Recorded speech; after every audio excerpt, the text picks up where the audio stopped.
I would like to ask you about Hume's notorious critique of the credibility of miracle reports. So could you please just explain what that was, and then maybe assess it briefly, of course. Well,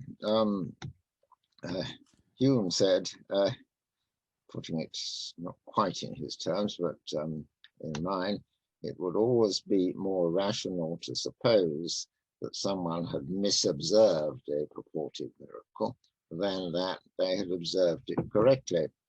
Because if you just take what might be a typical miracle, somebody rising in the air while praying, levitating, it would only be a miracle if it was a violation of natural laws. But, says Hume, every bit of evidence for humans don't levitate is evidence against this having happened. On the other side, all you've got is a few observers, and there will always be, as it were, less weight than all the general observations of what normally happens. That was his argument, but I find it deficient. It might be right, as it were, if you assume that there is that the laws of nature are the ultimate determinants of what happens. But of course, on a theistic view, they're not the ultimate determinants of what happens. God conserves the laws of nature, and God at times sets them apart. So you need to have a reason to suppose in advance, not an overwhelming reason, but some reason, that there is a God.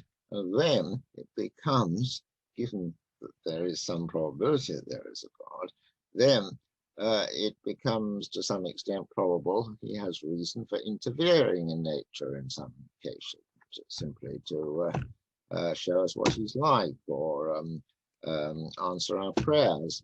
And in that case, as it were, there's a lot more evidence in favor of miracles than Hume allowed. You have to take into account your general worldview and whether it's supported. And therefore, for that reason, I think the evidence for can outweigh the evidence against. Right. Well, thank you for that. I think that was a very nice, brief, succinct response. And you've written a book on this topic, haven't you? Oh, well, yes. Oh, well, let's see. Yes. One of my, I think it was my second short book, was called The Concept of Miracle, but I have included chapters on that in much more recent works. And there's a chapter on that in my big book, The Existence of God, which is much more up to date. Mm-hmm. Right.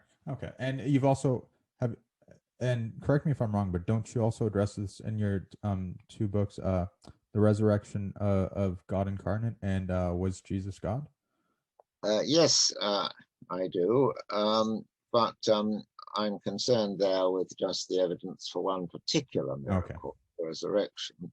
But a more general discussion of what would be evidence for miracles is to be found on the whole in other